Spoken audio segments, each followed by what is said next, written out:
Yo, yo, yo, what's up, everybody? Peace and love. I'm finishing my snack real fast, y'all. I just made it in, so give me 1 second. I don't like to eat, but let me just finish this little fruit. We're gonna get started on the conversation. The topic of today's lecture, I did it before, it's called White by Law. We're gonna break it down a little wisdom.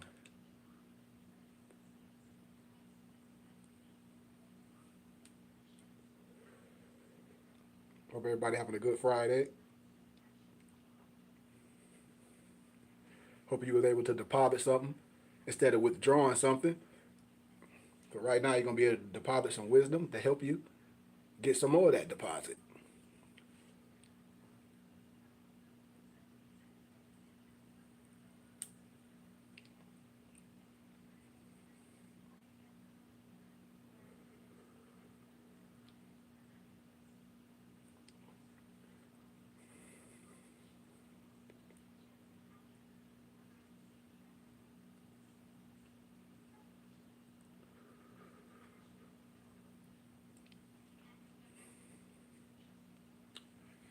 Yep. Getting ready to get started. What we got? Okay, I got one more minute.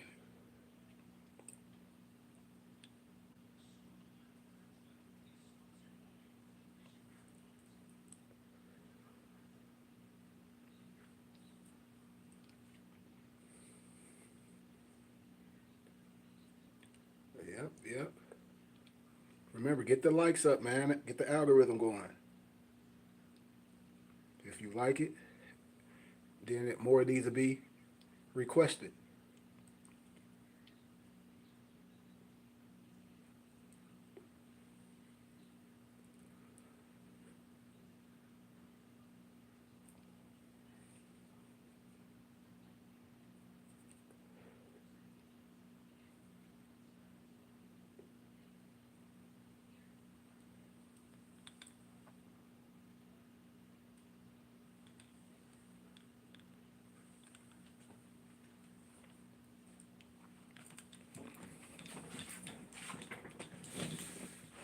Oh man,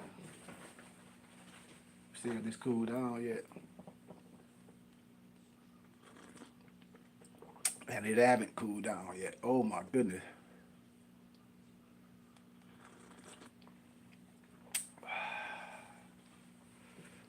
A little concoction I make. A little concoction I make. But peace, everybody. Peace and love. Peace and light. Happy holy day to all the Moors. Happy Juna. Happy Juma to all my Muslim brothers. And just happy Friday. Whatever floats your boat, I'm sending you peace and love and light. Whatever you believe in, whatever you study, I hope you understand. Because that's what it's about, understanding. But we've been talking about a couple topics for the last, I say, week. And like I said, I'm back in my city of Flint, Michigan, and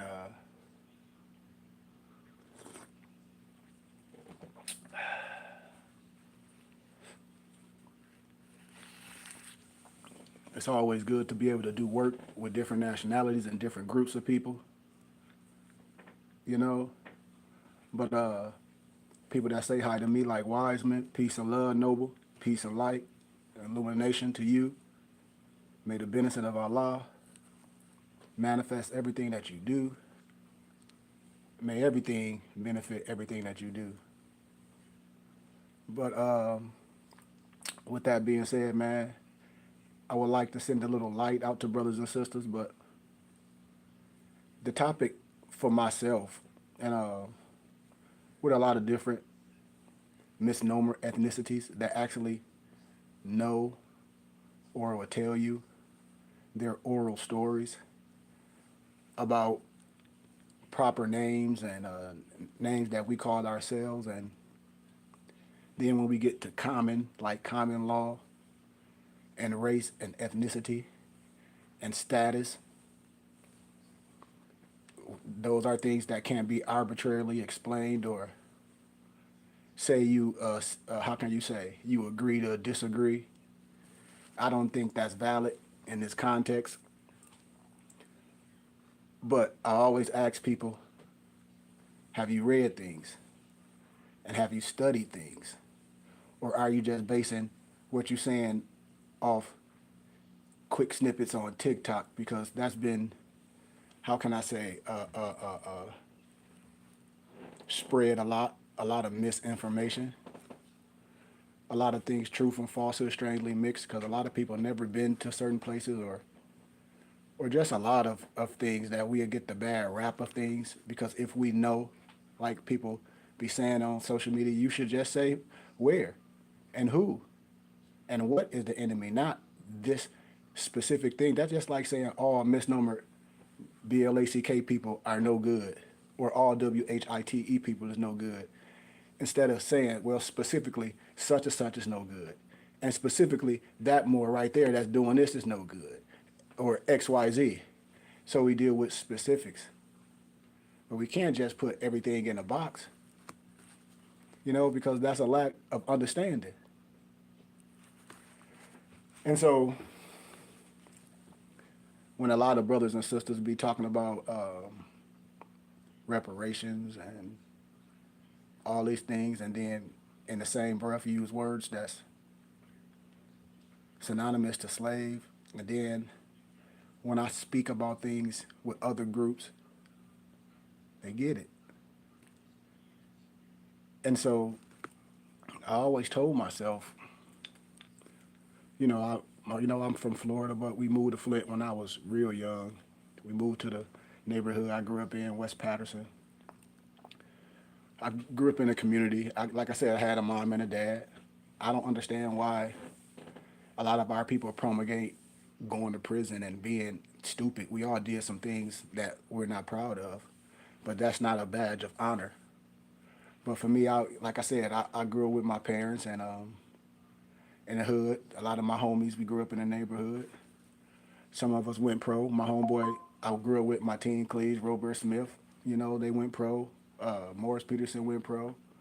Those was in my era. A lot of tragedy. Like I said, I lost my brother. A lot of my friends was murdered. My cousin was murdered. But for me, and I always tell the young homies when I come home, because I always come home, we can ready to have this 810 celebration every year. Last year when I was here, a girl got shot downtown. But make a long story short, for me, being light, what the young people give to me, they be like, man, don't nobody be giving the wisdom like you give. They were like, how can all these elders be, this age, and the stuff you talking about is easy to be looked up? And I say, well, that should tell you. So I say the connection is us making a connection. And that's what I'm going to continue to do. I'm going to continue to make this connection, regardless of what a person believes or their religious beliefs. I know how to get our people. Because if we down with reparations, our nationality and our spirituality must be understood. And then we must educate ourselves on civics, no matter how you feel, no matter what group you're following. You must understand some basic things, because the law governs all events. You cannot arbitrarily explain things. You cannot do things based off how you feel.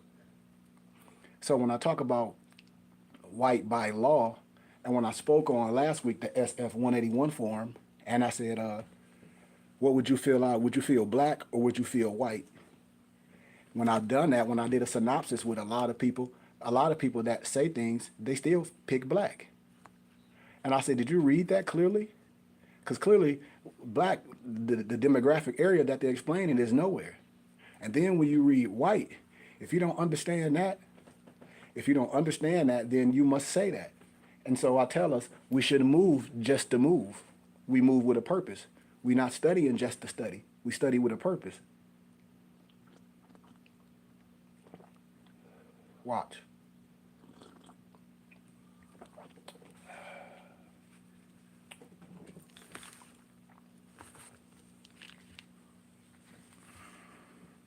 I'm sorry.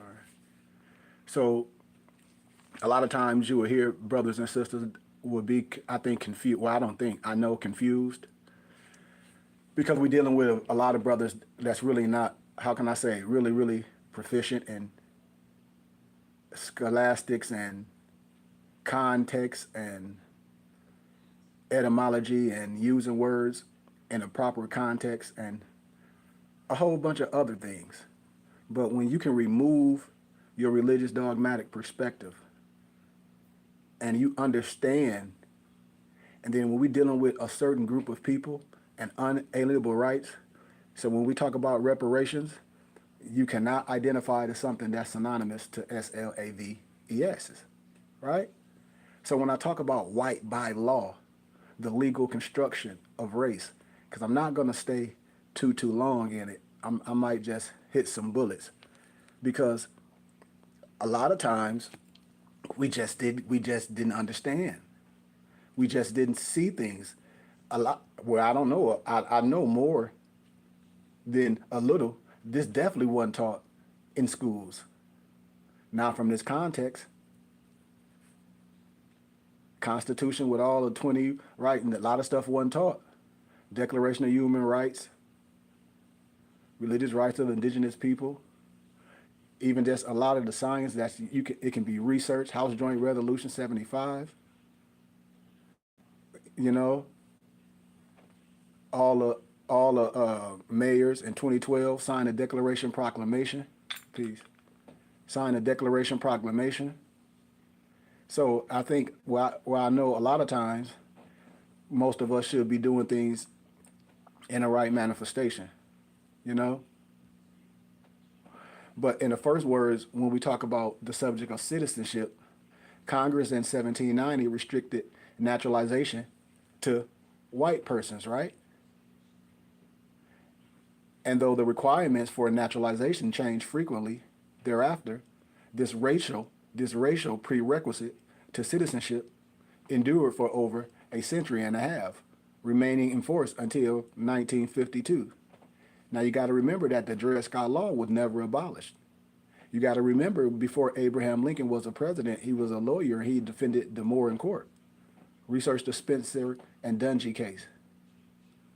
And from the earliest years of this country until just a generation ago, being a white person was a condition for acquiring citizenship. Now, in the same voice, I'm telling you, in this context, identifying as black has no standing in law. No matter how we feel, we shouldn't be here arguing. We should be learning. Whether one was white, however, was often no easy question. Because remember, y'all, I showed y'all this expensive, let me see, do I got this book still? Yep. Told y'all should have got this from me. I forget how much this book costs on Amazon, The Forgotten Cause of the Civil War. It costs a couple grand, I think, on Amazon. But a lot of those things, once you have your hands on certain things, you'll be like, wait a minute, I never read The Forgotten Cause of the Civil War, A New Look at the Slavery Issue. I know. That's why I tell y'all they make stuff so expensive. All these books that I have the hard copies. I just made them available, for people. I did the same thing Google did the same thing other companies did, Amazon, and this is what I did in my academic endeavors. I have a full library. And so The Forgotten Cause of the Civil War, A New Look at the Slavery Issue, right? By Lawrence R. Tenzer. Look it up on Amazon and tell me how much it costs. But whether one was white, however, it wasn't easy. As immigration reached record heights at the turn of the century, countless people found themselves arguing their racial identity in order to naturalize, right? Now you should be like, what do you mean, right? From 1907, when the federal government began collecting data on naturalization. So could that be census as well? Right?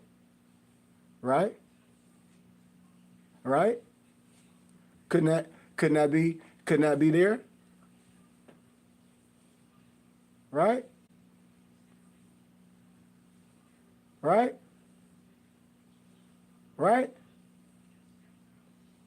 And so that's what we talking about. Hold on. Let me get people out here playing. Let me get them out of here. People play. We don't need No playing on here.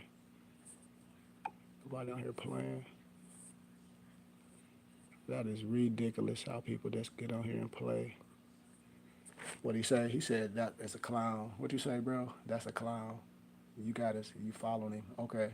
Gratitude. I got a couple other things up. Don't mind me, y'all. Some of my I got a couple platforms up, and one of my homies be watching my channel, an IT guy. So when things be happening, he just be sending me stuff. So apologies, y'all. I'll just read something. But let's proceed.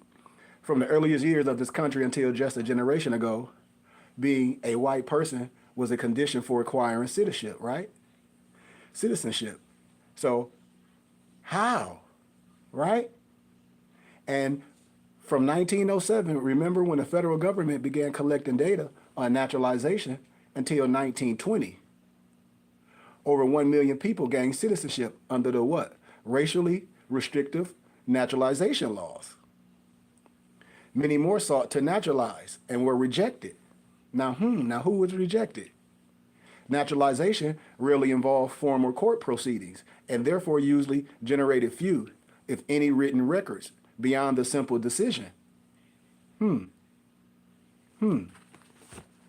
right?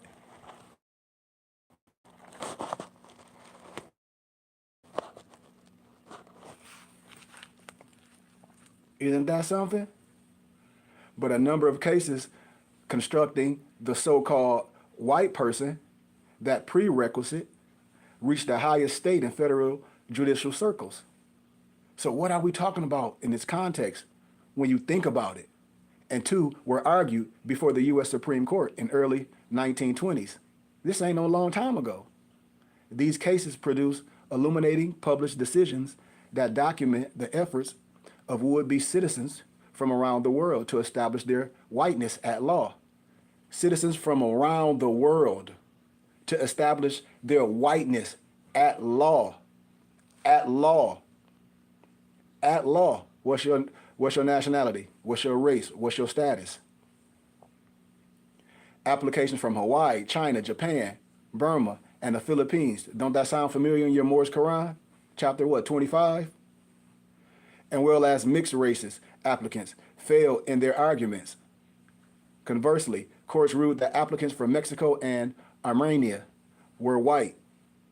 From Mexico and Armenia were white, but vacillated over the whiteness of petitioners from Syria, India, and Arabia, meaning they were like, well, wait a minute, Seen as a taxonomy of whiteness, these cases are instructive because they reveal the imprecisions and contradictions inherent in the establishment of racial lines between so-called whites and non-whites.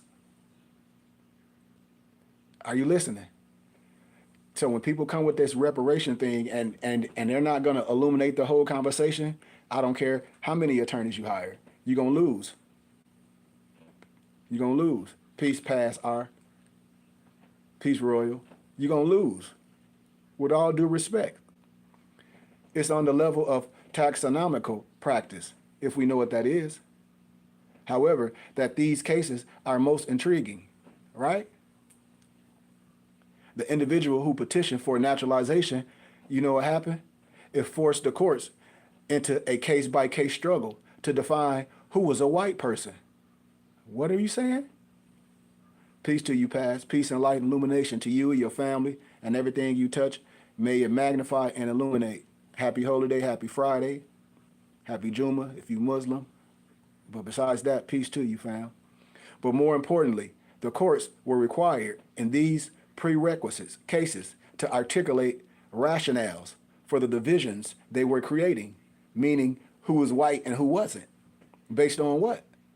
Remember, I gave y'all the case of Abraham Lincoln before he was a president. He was an attorney and he defended the Moore in court, right? Research it. Beyond simply issuing declarations in favor of or against a particular applicant, the courts and exponents of the applicable law had to explain the basis on which they drew the boundaries of whiteness. Y'all listening? The courts had to establish by law whether, for example, a petitioner's race was to be measured by skin, color, facial features, national origin, language, culture, ancestry. The speculations of scientists, popular opinion, or some combination of these factors. Are you hearing me? So we talking about arbitrary. No one, now remember when I talk about the Declaration of Human Rights, Article 15? Right? Right. The courts also had to decide which of these or the factors would govern in the inevitable cases where the various indices of race contradicted one another. What I'm saying is that the courts were responsible for deciding not only who was white, but why someone was white. And thus the courts had to wrestle in their decision with the nature of race in general and of white racial identity in particular. And their categorical practices in deciding who was white by law provide the empirical basis for this speaking. So what the conversation was, how did the courts define who was white? What reason did they offer? And what do those rationales tell us about the nature of whiteness? What do the cases reveal about the legal construction of race? About the ways in which the operation of law creates and maintains the social knowledge of racial difference? Do these cases also afford insight into white racial identity as it exists today? And what finally is white? See, in his dissertation and even in this piece of wisdom, we examine these and other related questions, offering a general theory from wisdom of the legal construction of race and exploring contemporary white identity, right? And that whiteness exists at the vortex of race in the U.S., law and society. And the whiteness should renounce their racial identity as it currently constitutes in the interest of social justice. Just like when you get the 1828 Webster Dictionary and you look up American, when you look up American in the 1828 Webster Dictionary, you should be like, okay, you should start being like, wait a minute. Because things are there. It's been there forever, right?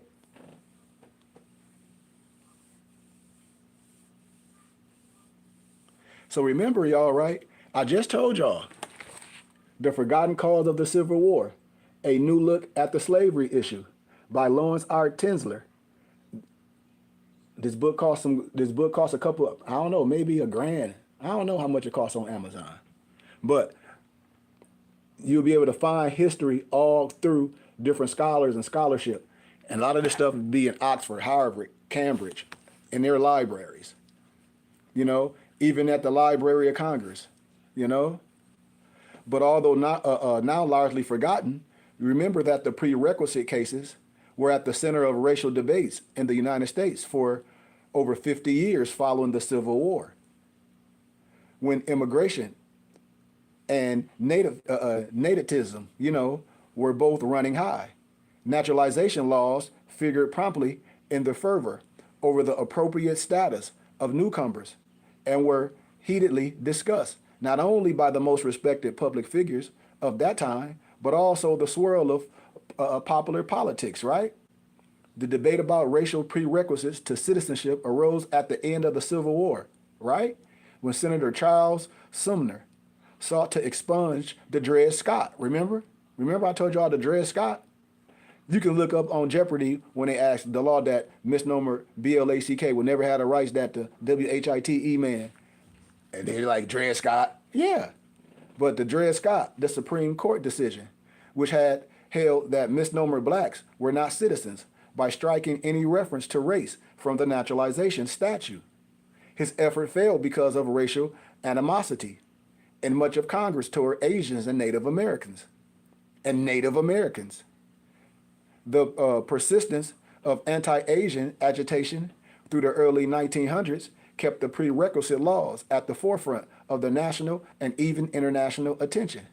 Remember efforts in San Francisco to segregate Japanese school children, for example, led to a crisis in relations in Japan and prompted President Roosevelt to propose legislation granting Japanese immigrants the right to naturalize. And also, if you in Arizona, if you ever visit Arizona, make sure you go to the Heard Museum, and then make sure you go to the area where those colonizers colonized all those natives, and see how they changed them, cut their hair and all this stuff, and their clothing. You know, controversy over the prerequisite laws also found voice in popular politics. You know, anti-immigration groups such as the Asiatic Exclusion League formulated arguments for restrictive interpretations of the white person prerequisite. Remember, in 1910, that Asian Indians were not white, but an effeminate, caste-ridden, and degraded race who did not deserve citizenship. For their part, immigrants also participated in the debates on naturalization, organizing civic groups around the issue of citizenship, writing in immigrant press, and lobbying local, state, and federal, governments. So here it is, all these people doing this and another here, and we right here, and I'm telling, and I'm showing people, I'm like, listen, you need to have a clear idea, so when things really have to happen, you can defend yourself how? From a place that's defendable, right? Right? Because you got the principal locus of this debate and this discussion was in the courts, from the first prerequisite case in 1878 until racial restrictions were removed in 1952, right? Think about this now. 52 racial prerequisite cases were reported, including 2 heard by the U.S. Supreme Court. So now when you're starting to hear this, you're like, wait a minute, framing fundamental questions about who could join the censory in terms of who was white. Watch this though. These cases attracted some of the most renowned jurists of the time, such as John Wigmore, as well as some of the greatest experts on race, including Franz Boas. But watch this, y'all. When I talk about your coat, your family crest, or your coat of arms, we have family crest and we have coat of arms.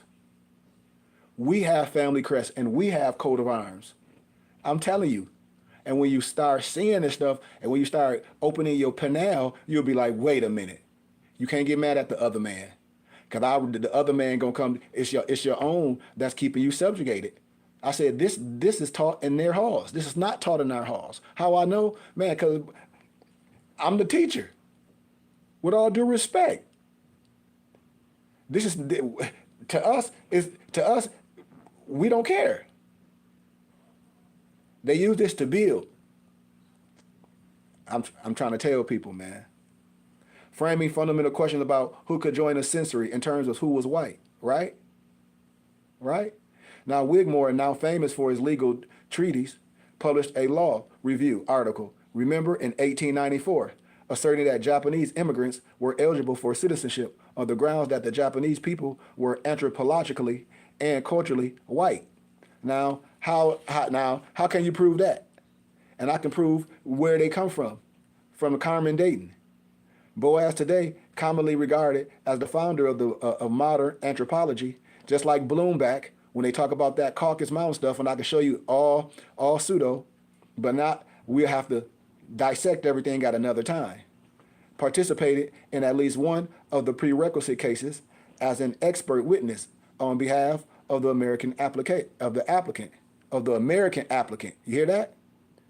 Whom he regarded as white. Now, when you read the 1828 Webster Dictionary, you got to tell me what you see what an American is. Now, if you understand that aspect,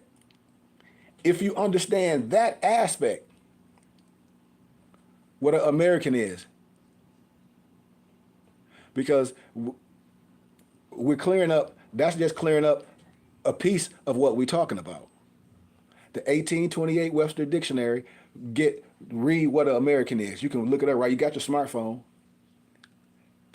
Type on there what you get. You know, despite the occasional participation of these accomplished scholars, the court struggled with the narrow question of whom to naturalize. and with the categorical question of how to determine racial identity. Through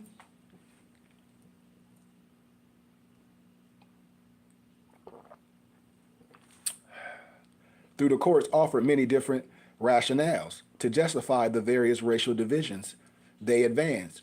Two predominant, common knowledge and scientific evidence. Both of these rationales appeared in the prerequisite case, right? In Riyab Yup, right? In Riyab Yup. It was decided in 1878 by a federal district court in California. What I'm saying is common knowledge. Rationales appealed to popular, widely held conceptions of races and racial divisions. What I'm saying, or for example, the Ab Yup, y'all, court denied citizenship to a Chinese applicant, in part because of the popular understanding of the term white person. Right? White person. I'm showing you how you build you and your people up from understanding. We can get to the religion, the area of peace.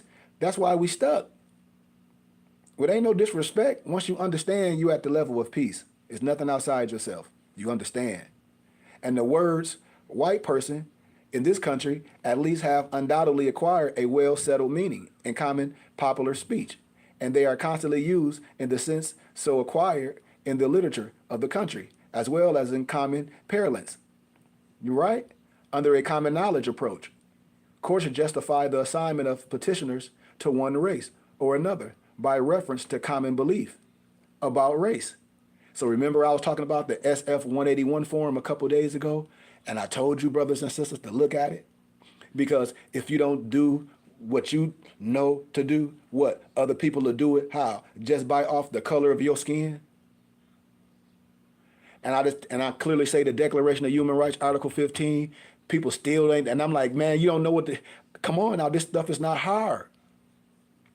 The common knowledge rationale contrasts with the reasoning based on supposedly objective, technical, and specialized knowledge. Such scientific evidence rationales justify racial divisions by reference to the naturalistic studies of humankind. And a longer excerpt from the Ab Yup exemplifies the second sort of rationale. I hope for instance, I'll give this analogy. In speaking of various classifications of race per se.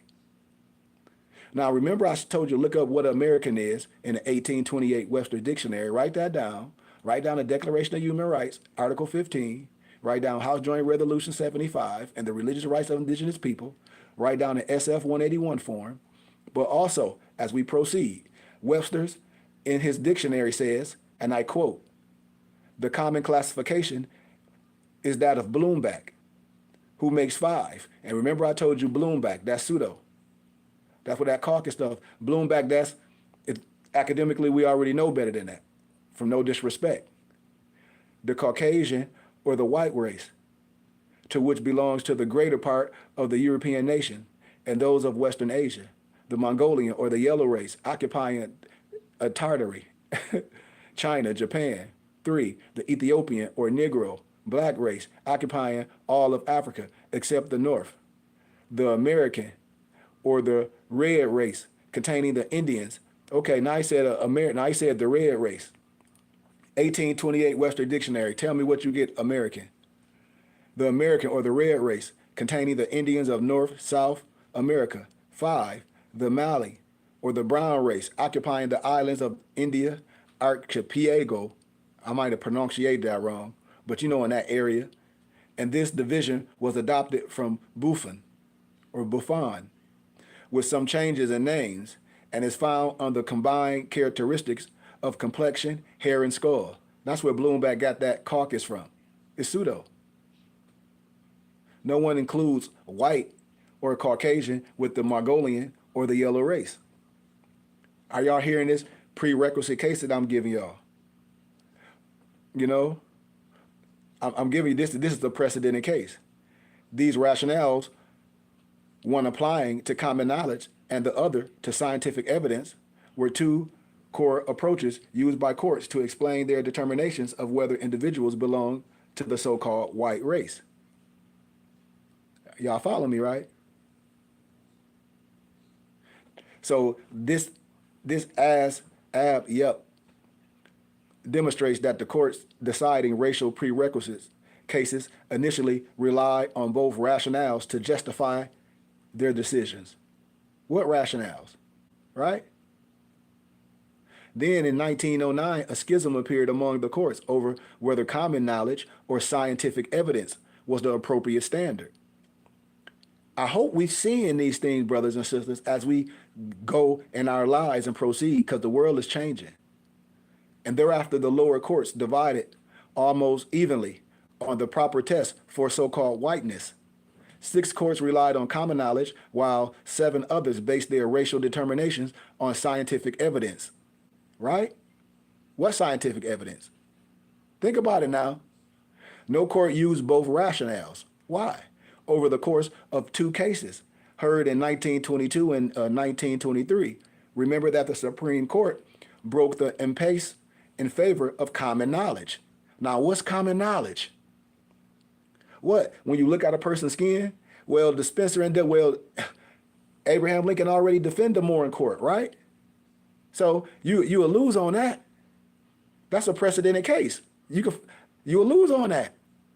And though the court did not see their decision in this light, the early conjurance of and subsequent contradiction between common knowledge and scientific evidence set the terms of a debate about whether race is a social construct or a natural occurrence. Is it a social construct or a natural occurrence? I'm trying to tell you. And that's what we have done.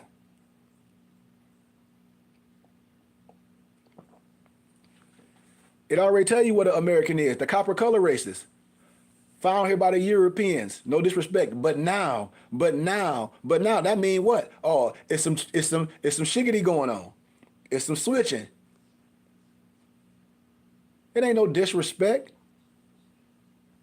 Copper color races. Copper color races. No disrespect to no one.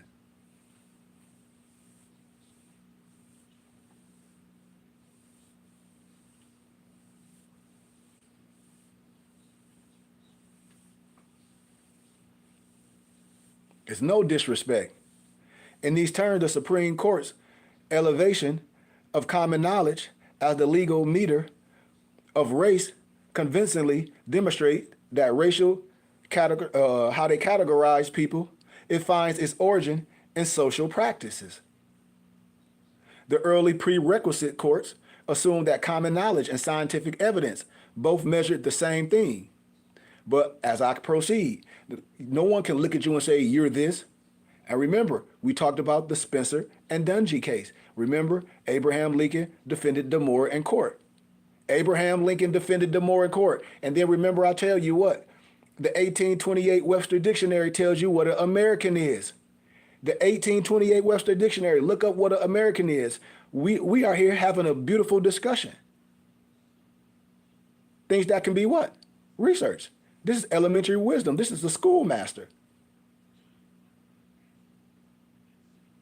The early prerequisite courts, they said that the common knowledge and scientific evidence both measured the same thing, namely the natural physical differences that divided humankind into disparate races.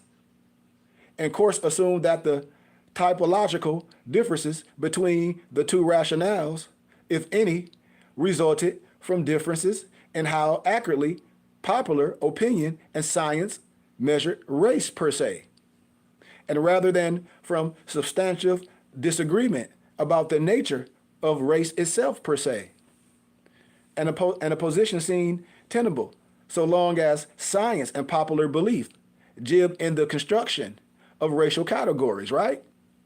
But then 1909, changes in immigration demographics and anthropological thinking combined to create contradictions between science and common knowledge. Here we go again. So why are we not today, brothers and sisters, you still not standing strong? The contradictions surface most directly in cases concerning immigrants from West and Southern Asia, Syrians, Asians, Indian, dark-skinned peoples who were nevertheless, remember, dark-skinned people who were nevertheless uniformly classified as Caucasians by the leading anthropologists of those times. I hope you hear me. Science's inability to confirm through empirical evidence the popular racial beliefs that held Syrians and Indians to be non-whites should have led the courts to question whether race was a natural phenomenon. So deeply held was this belief, however, that instead of re-examining the nature of race, the courts began to disparage science. Do y'all see what I'm saying? This stuff is not hard. Us as brothers, we can't let this religion stuff separate us, especially if we brothers. It should be a brotherhood. We should get to a level of understanding. I'm telling you, it's a way another level of wisdom that we're supposed to reach. I promise everyone, you know. But all this civic things that we speaking on, and things that pertaining to life, liberty, and the pursuit of happiness. And if people want to talk about reparations now, well, you got to give everything back that's synonymous to you being a SLAVE. And you have to understand it. And you have to understand certain things. We have to have these conversations, because if we don't, we won't be sure. We won't know how to use the tools. You know? It's so much. It's so much about this wisdom. Let me give you all a case. Over the course of 2 decisions, the Supreme Court resolved the conflict between common knowledge and scientific evidence in favor of the former, but not without some initial confusion. Watch this.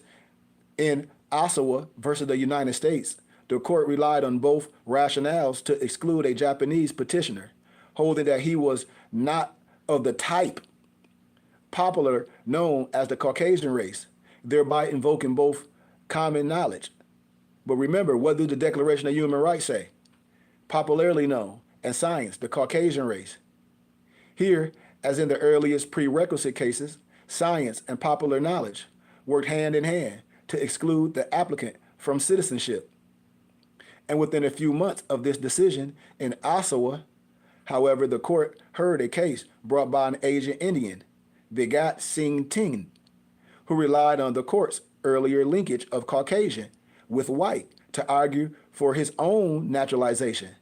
In the United States versus Teen, science and common knowledge diverged, complicating a case that should have been easily under Osawa's straightforward rule of racial specification, right? Reversing course, the court repudiated an earlier equation and rejected any role for science in racial assignments. The court decried the scientific manipulation is believed had ignored racial differences by including as Caucasian far more people than the unscientific mind suspected. Even some persons the court described as ranging in color from brown to black. Now, remember what I told, what's your nationality? What's your race? What's your status? Remember, I'm talking about certain things. You know, I'm not here to ask what I think. Do you think you native? I'm not here to, it ain't about what I think I am. I already know who I am. It's do you know who you are? Because I already know who I am. I already know who I am. So that's for you to ask, for you to know. If you know who you are, then that's fine, you know? And I give you wisdom, but I know exactly who I am. I know exactly who my family is. I know exactly where my family come from. I have my family coat of arms, my family crest. I have documents from my family in Florida on the strawberry farm, so I know exactly who I am. So let's proceed, you know? But the court, they kind of wishy-wash some things, you know?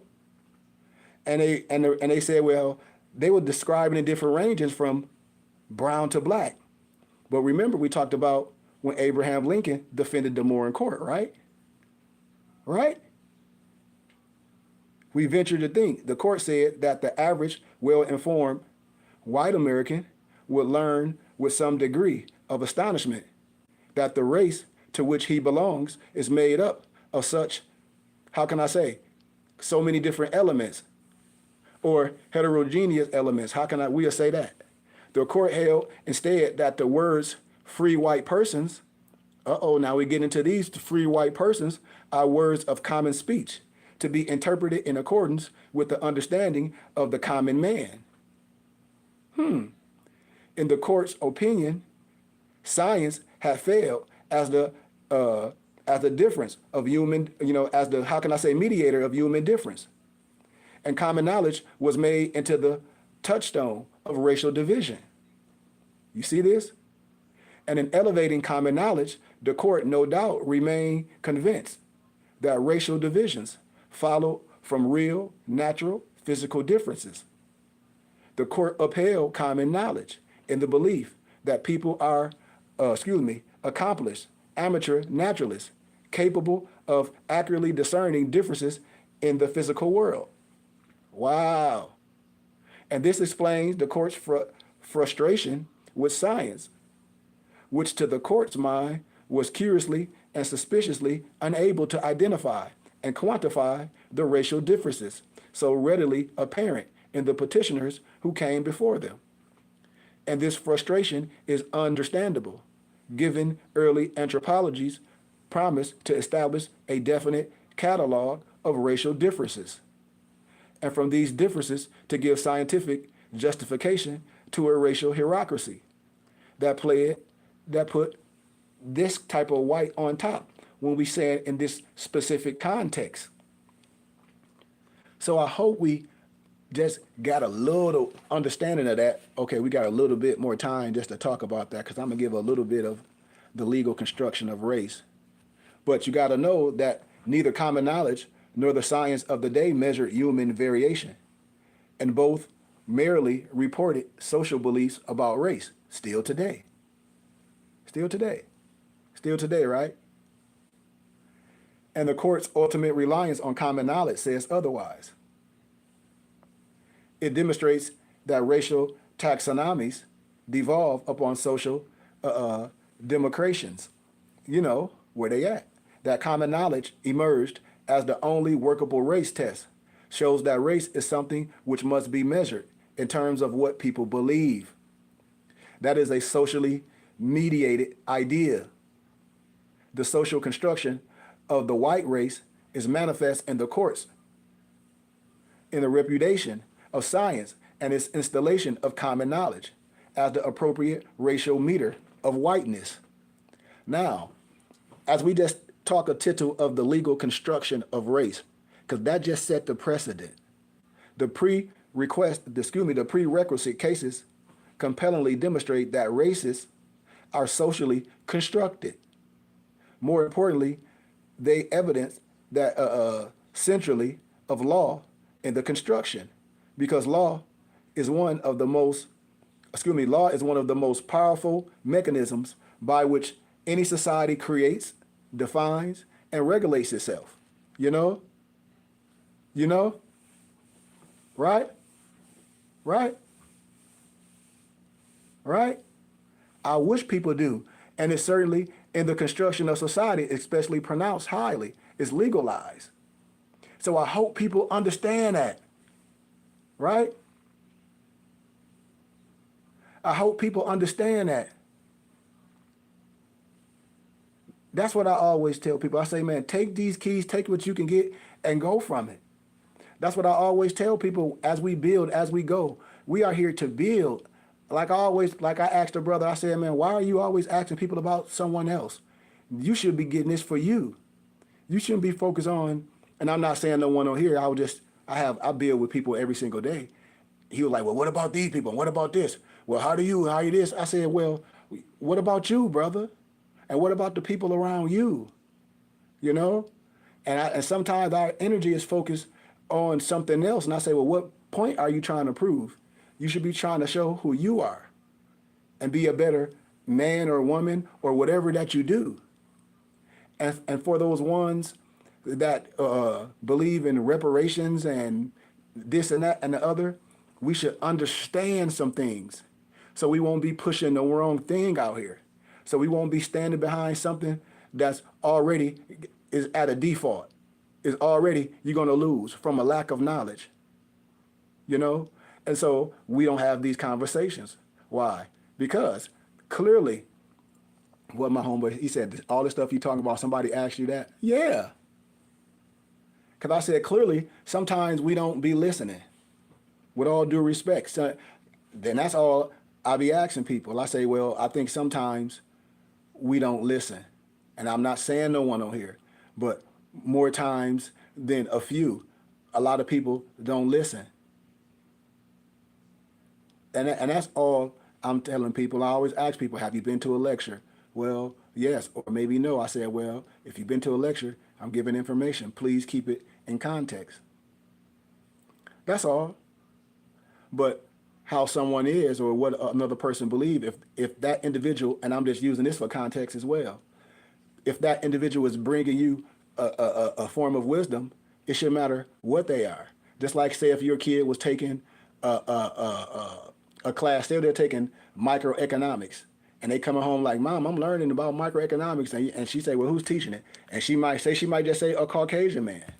You ain't gonna tell her to stop going, or you're not gonna go up there. And I'm not saying, and I'm just using that in context. When a lot of times we be like, a lot of times if a person bringing good things, us as people, we try to pick something. Oh, we're here over there. Like, oh, it's like what this person is bringing wisdom and knowledge. It got to be something, right? It has to be something. It has to be something that's right, especially if it's bringing something that you may never heard. It has to be something right. Because that's why we Americans, that's why different people believe in different religious things. But what I'm saying to this understanding, when I talk about our nationality and our spirituality that make us a complete fifth, this is nothing to argue about. So a person can be, I don't care what a person may claim or where they may be from. If they understand, if they on the same wavelength that I am about nationality and spirituality, then we'll be able to rock. I don't care where they from. They can be from Portugal, they can be from Spain, they can deal with Krishna, they can deal with all that type of thing. They understand monotheism, they understand all that, which I do, because I understand all religious rights. I don't have a problem with no one. But if we operating and we talking about reparations per se, and who we are as a people on paper, then it really don't matter to me. You know, it really don't matter what a person tribe is. As long as you understand, especially here today, currently. I'm talking about myself as an American. What type of American? A Moorish American. I'm talking about myself specifically in this. So once again, I always tell brothers and sisters, our energy and sometimes the way we come at each other, we never go that way. We never do those things to the other man. I know people that have been to school all their life. The other man, I know they've been told out by the other man. You know, I've seen it. I've seen people bow down. I've seen some of the toughest people bow down to the other man. And then I say, well, what power is that? I've seen us do each other so wrong. I see each other do it so wrong. And so when I talk about things that's contingent to freedom, like when people talk about reparations, man, no one can agree to disagree with that if you down with reparations and you understand that you're not a slave. So brothers and sisters can be from any part of the globe. And that's why when I have conversations, a lot of times with our people, the first thing we have to do is condition the mind to stay in context. You know, and it's no disrespect to no one. It happens all the time when I'm on here with brothers and sisters. They just be going off asking me 15,000 things. You know, that's why, you know, I teach certain classes privately. Then I jump on after I do my private stuff and I talk to the people, you know, because I say we should be here to learn. And no matter where a person is from, if a person's heart is pure, just like if my craft was just say Metaneter, and all I was dealing with the Egyptian stuff, and that was just it. Why? Why would somebody have a problem with that? Say if I was dealing with the Hebrew stuff just on that, and that's all I dealt with. If my heart was pure, what difference would it make? You know, what different? What if I was an Al-Islam Muslim and my heart is pure, and I'm teaching you the right thing? What difference do it make? You see? But understanding who I am, and I always bring it to people, do you know who you are? Because we be so caught up on who someone else says, well, who the WHITE man, and where the WHITE man come from? Where do you come from? What's your family crest? What's your coat of arms? What's your kid's legacy? What's your parents' legacy? Where you from? Oh, you let somebody tell you to come over here on the boat, huh? Well, why? Because we haven't read nothing, we haven't studied nothing. So all our aggression be turned to someone else. Why? For the lack of knowing who we are. So the aggression be turned outwards. And the aggression, which should be light, should be turned inward. Why? Because you should be finding out who you know, who you are. You should be finding out who you are. Our whole energy should our whole energy should shift when we dealing with each other, when we dealing with brothers and sisters that's bringing science. Just like if you was going to college, just like if we going to college, who you would teach anything to the right group of people, because I would, because I'm a teacher. You know what I'm saying? Because I'm a teacher. So that's what, and I'm from my city, Flint, Michigan. I'm like, I tell people all day, I've seen more of our brothers and sisters do each other wrong than anyone else, than any other so-called WHITE man, anything. I see it today. So I understand what's going on. My brother was murdered. My baby brother was murdered. And it wasn't by no WHITE man or nothing like that. So our energy should shift. And I always tell people that I don't have no, like, people be wanting to debate. And I say, man, I ain't debating or battling over nothing like this. Like, that's the last thing on my mind. I did research in academia. My whole thing is what? The liberation for a group of people that's been subjugated. I have empathy and sympathy for all people. For all people in the world. But I have the right to do these things. I have the right to stand up strong. I have the right to defend myself from scholarship. I have the right. And so do everyone collectively, And once we get to that level, you know what I'm saying, where we can look at ourselves as a group of brothers and sisters, a community of brothers and sisters, it won't happen, And it's no disrespect to no one. That's why I tell everyone I always come from peace. The only problem, it comes from religious people. What you mean? The aggression. And I'd be like, how can your religion make you aggressive? I was all that in my lower self. I'm getting ready to be 50 in January. I did all that when I thought I was K Good from West Pad. When I was 15, hanging with all the 30 and olders. And I said, what's the aggression now? We brothers banging on religion and where they from, and I'm like, I said that that's the wrong type of energy, and that's why I'm glad I'm able to capture the young youth, in my city, as I continue to build something that we need, at a young age. I'm seeing it. I'm seeing them listening. I'm seeing them like, well, why none of the teachers, why none of the preachers? I said, you have to ask them, because this stuff that I'm talking about is older than me and you. Why they talking about Black Lives Matter, and you clearly said it ain't gonna matter. We can go to court if ever. I said, ask them. And I said, ask them if they want me to come speak at your school or at your church, tell the pastor, I give him my card. He was like, my mom will go to church every day. He was like, and she don't know this. She be talking all that this. And I said, well, share it with her. Because all it take is the kids as well. We're not including them. That's why I be laughing. I said, man, we over here arguing with each other, man. People be having kids. And when you show your kid who they are at a young age, when you show them a whole nother level of thinking, a whole nother chamber of their brain, other stuff start happening. When we know who we are, we give all those things, I call them shackles. We give all them shackles back. How? When we operate in synchronicity. That's the whole thing when Noble Drew Ali was talking about the uniting of Asia. If you see, let me see, I got the pamphlet right here. Watch this, let me see. And when you see all the gathering of brothers from different crafts, let me see if it's in here. Let me see if I got it in here. I think I got it in here somewhere. Yeah, here you go. You got brothers from different crafts in here that created the Moorish Science Temple. Brothers from different areas, different parts of the globe, see different headdresses. But we knew it was one nationality in many cultures. Brothers that understand, that's why I say a brotherhood, brothers that understand it is one nationality in many cultures. That's why I said I'm not here to argue with no one.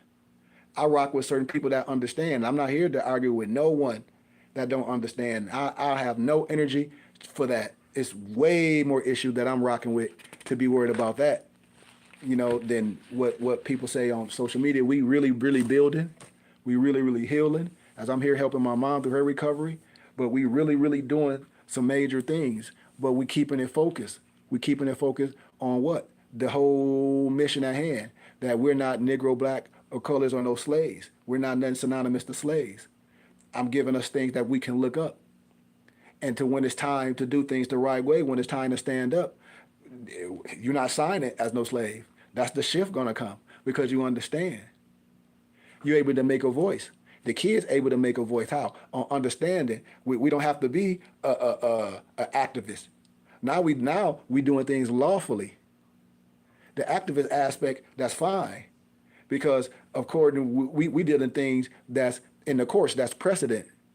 And so once that precedent shift happened, there it go. Because a small group of people already done it. Noah Lee already done it. He done it. The house is built. We have to take it further.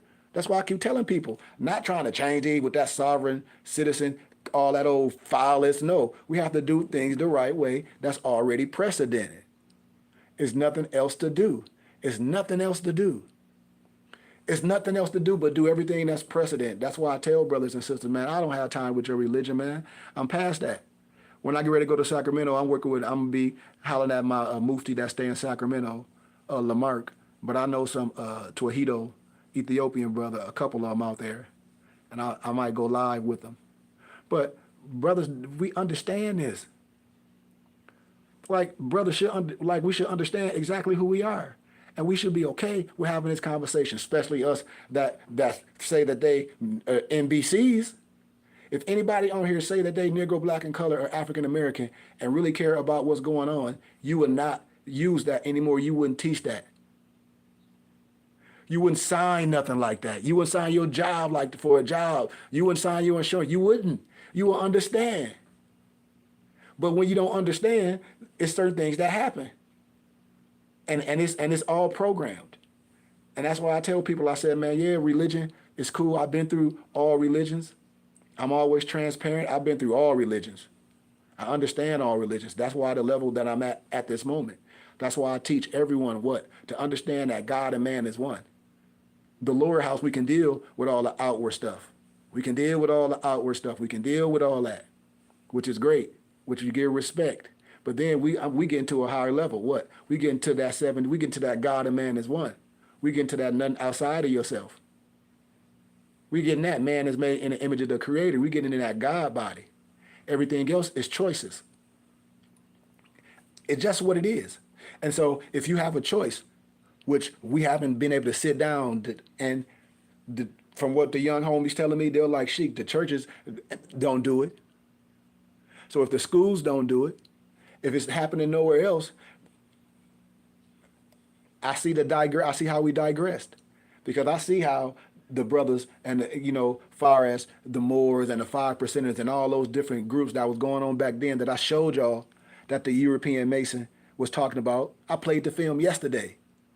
And so I'll be showing brothers and I'll be like, wait a minute, family. We still have to get back to who we are. We still have to get back to the main picture. What? Nationality is the order of the day. I don't care what nobody else say. What you mean? Nationality is the order of every single day. What was taken from you? Slavery. Hold on, let me grab some.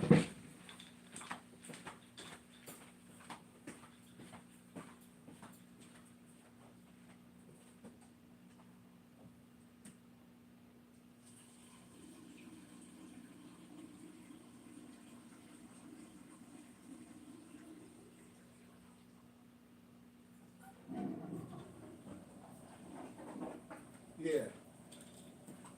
All right, I got you. I'm about to get off in a second. I'm about to be done in a minute. Yeah, let me see. I'm gonna get out of here. Oh, snap. I got 20 more minutes. Okay. But What was taken from you from so-called slavery, right? Was your nationality and your spirituality. Those two that was taken from misnomer black people in so-called slavery for education purposes only. So if that's the case, nationality and spirituality, right? Gratitude to you too, brother. You too, sublime brother. But if nationality and spirituality, right, are the 2/5 that was taken from so-called slavery, and you were written in certain president's chattel as 2/5, or as those two was taken from you, what do you think it takes? Because what do you think it takes? And I always ask brothers, I'm just saying the youth, because I'm in my city of Flint. They say, why haven't no preachers and no elders and nobody talked about this? I said, you got to ask them. And they would ask me, am I Freemason? Well, a lot of them know I'm not Freemason. I have my own charter and my fraternal order. But the signs and symbols belong to the primordial man. So I break the science down and I show them what it is. People adopted the science. People have adopted the science. And I always show the young brothers, it's nothing secret with me. It's sacred. That's why when I wear my fez, I wear it freely. I speak freely because I'm not under no type of oath.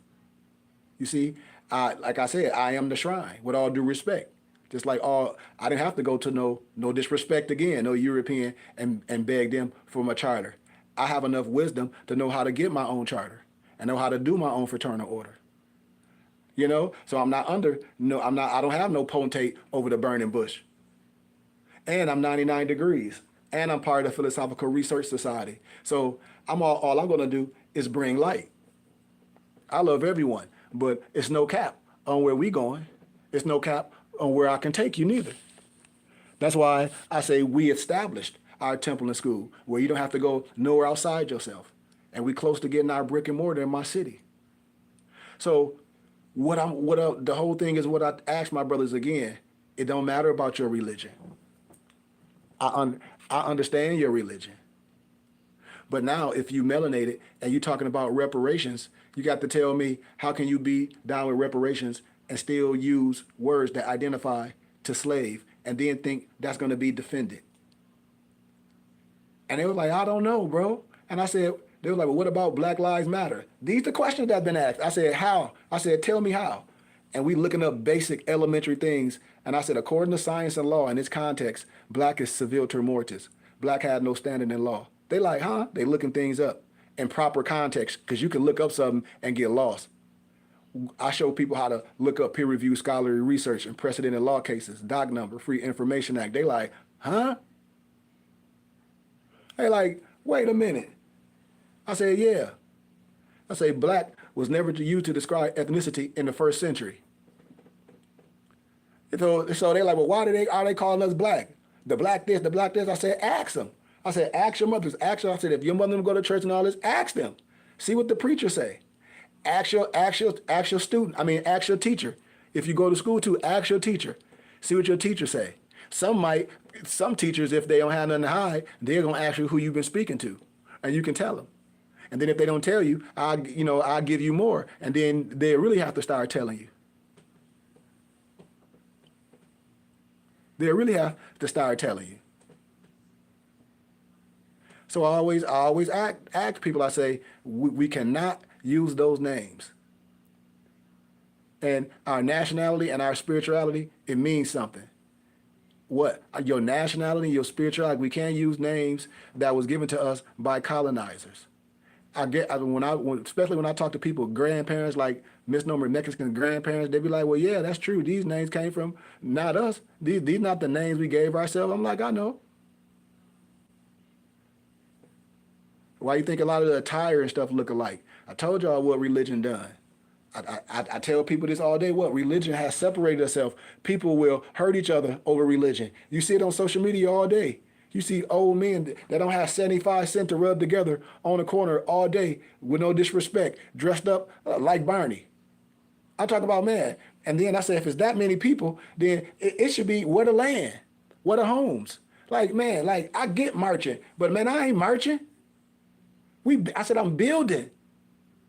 Even when my brother was murdered, I ain't marching. We building. Where we gonna march to? Up and down the street. And then after we march, then where we going? We don't own nothing.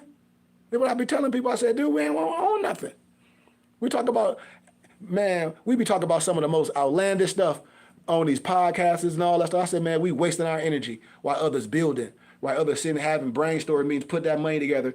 In they lodges, they having meetings, they going over these documents. They like, okay, well, what do we need to do? How we put our money together to own this?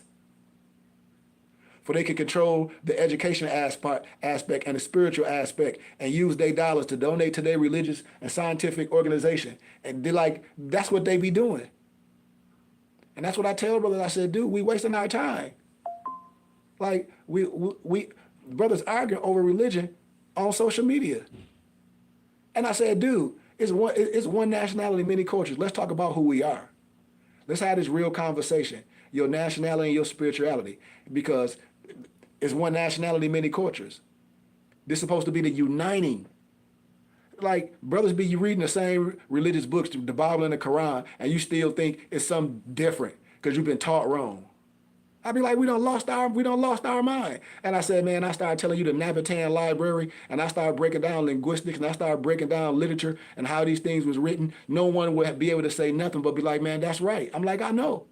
Because we off by the language. I already broke this down in a lecture earlier, how I superimposed the Quran and the Bible. Like, from no disrespect. That's why I say, man, we done fell for the Jedi mind trick. What? Because we not having these conversations. And look, we in so-called 2026, and back then we talk about freedoms and being a people, you know? You know? And I'm like I said, you say all people worship Allah, JDS don't see him alike. I say, well, I can't speak for all people. You know, once again, I can't speak for all people, but I understand what you're saying. Because I deal with other people and they call them different things. And then also, I understand people's religious perspective. I really do. I really do. But when you travel to different places, their God or their Messiah or whatever you want to call it, it might not be what we say. They may believe in monotheism. They may have their own prophet in the flesh.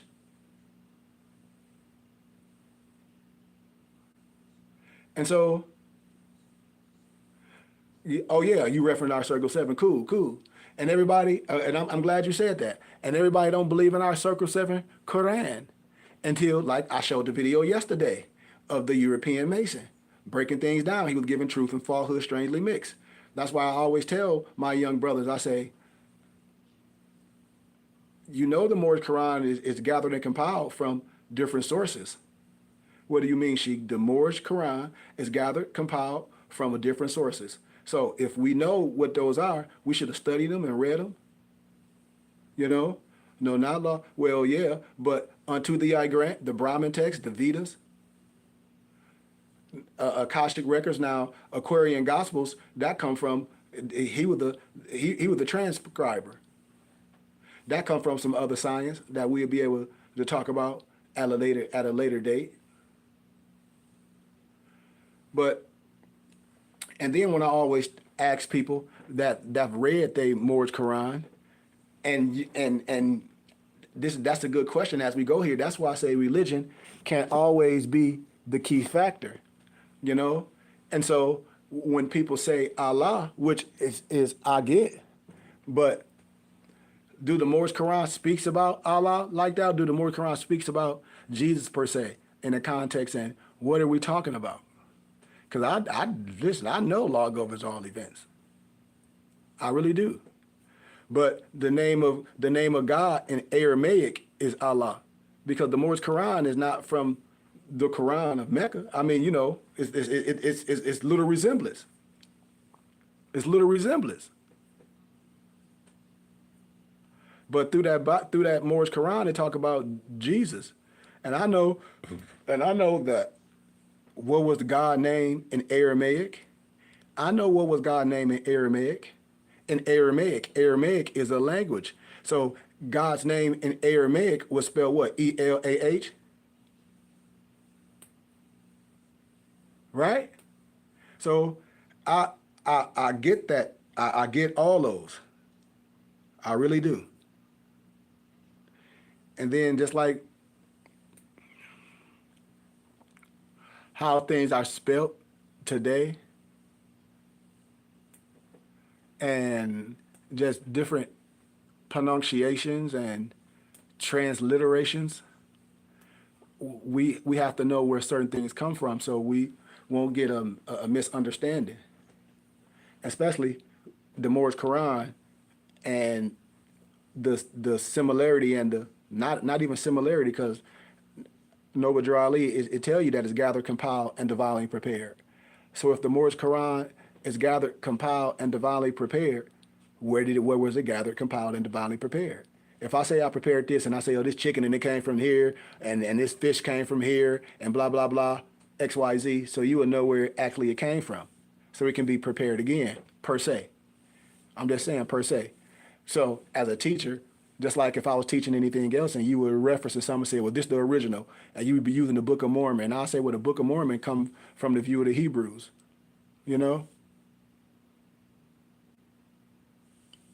So those would be specifics that we'll be pulling out in certain things, you know, not from a disrespectful perspective, but from just showing, a person, be like, well, okay, well, let's look at this, because it's so much once you see where the Morris Quran is gathered, compiled, and divinely prepared from, and you have a lot of us that just may read certain things and don't be able to cross reference it from older texts will have a greater understanding for the wisdom and from where the wisdom come from. Especially when I talk about the Brahmin text and the Vedas. Like, especially when I talk about the unto thee I grant. I just explain to people, I say it's a little bit more science.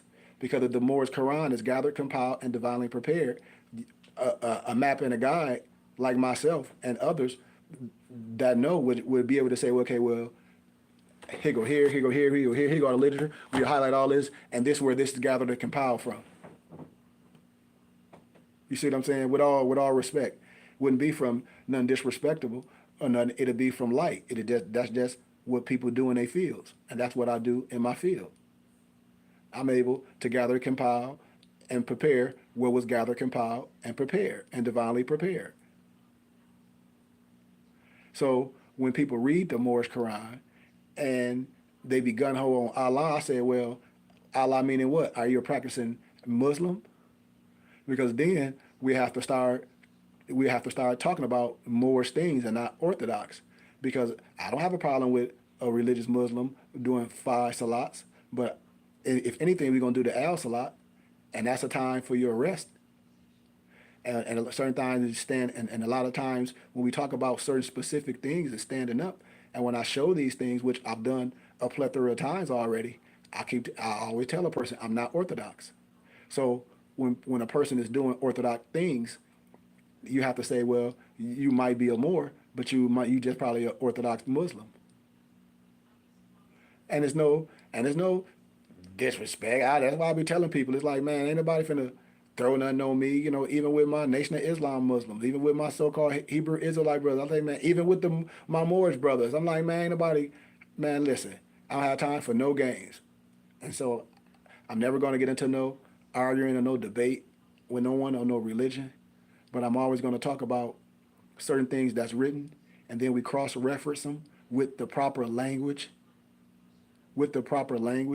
because a lot of times anybody that's religion, especially when it's coming down to outside religion, Islamic science, when I show things that's in the Nabatan library and old Jewish writings, it's going to be a lot of similarities.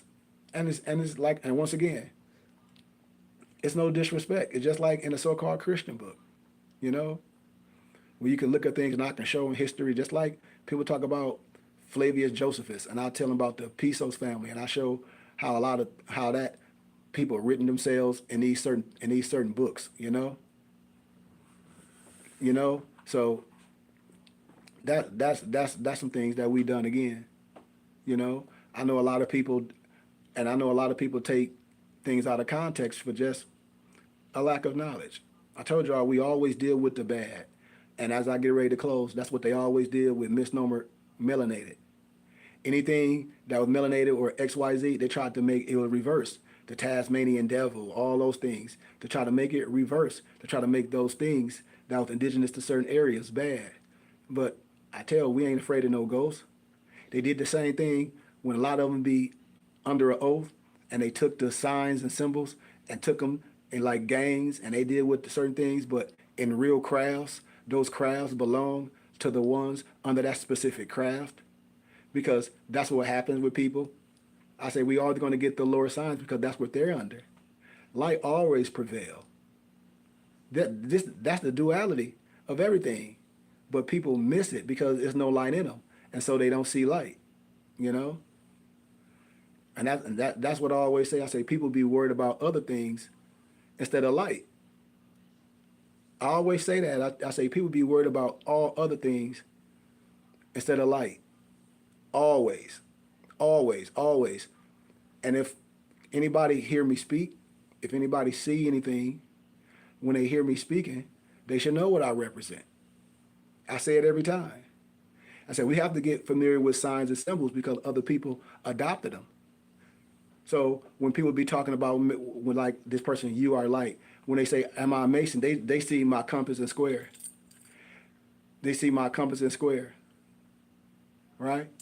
But when they see my Chi, you don't ask me, well, what that represent, or when I have something else on, I always tell people, a lot of people adopted this workman tool, which is on your, it's two tools, a compass and a ruler, and you use this in elementary. I always quote books when I speak up on things. I said I have my own charter, and I have my own fraternal order. I'm the Burning Bush Tabernacle Science Temple and School. I haven't took no oath. No. Am I a Mason? Am I a master craftsman? Absolutely. Absolutely. Absolutely. But am I a Freemason? No. No, absolutely not. Took no oath. If I took an oath, I wouldn't be sitting up here talking to y'all freely. Because I'd just be getting paid teaching at universities and in the lodge. I wouldn't even take the time to speak on here. But as I show y'all, a lot of the European colleagues that's Masons that I know, that I had to get my own charter, I showed the video yesterday of the Scottish Rite Mason, giving credit to Noble Drew Ali. He talked about some things. He said something that we had to clear up a little bit, but that's the thing with our brothers and sisters. We think everything belongs to someone else. And I'm not saying you. I'm not saying you. I said we, and I'm putting myself in it when I say we. We get things because we don't watch social media a lot. We done got the wrong perspective of so much stuff. And I just don't believe a lot of us that say things never, ever, ever stepped in a Masonic house or never knew no one really that was really in the science. Because if they black, yeah, it all originates from Egypt. It's a book called Stolen Legacy by George G.M. James. I'm going to talk about, I've showed this a plethora of times. It's a book called Stolen Legacy by George G.M. James. It'll clear a lot of it up. I spoke about this the other day from Scholarship. All it is the Osiris Mysteries. It's another book called Atlantis of the Latter Days, and a lower level Mason called himself El Elyon.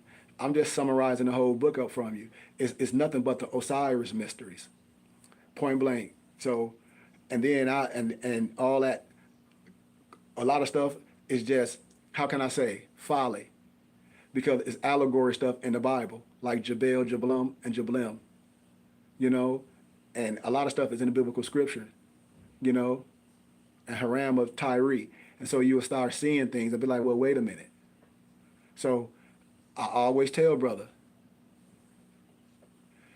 well, yes, because it's no, like I always tell people, I say, you have to deal with someone that know what they're talking about, you know, and not only that, I'm not coming from a biased perspective. I know a lot of Mason brothers don't even know nothing. I know a lot of Mason brothers, if you show them me, they'll be like, and you ask them, and you'll ask them, and you'll be like, well, I want to learn what he know. They'll be like, well, that'll have to be your own mission. You have to find that. Because no one in that lodge might not even know a damn thing what I'm talking about, which I already know. I'm telling you, I done been through this. I was recruited. I had to get my own. I'm like, I don't digress. And I'm not doing nothing for no money. I publish my own books. I need to pay nobody to do it. I did my own thing. I, I had to do my own thing, or I would have been one of them, you know. And it ain't enough money in the world to stop this mission. It's just gonna come slower. But the science is elementary.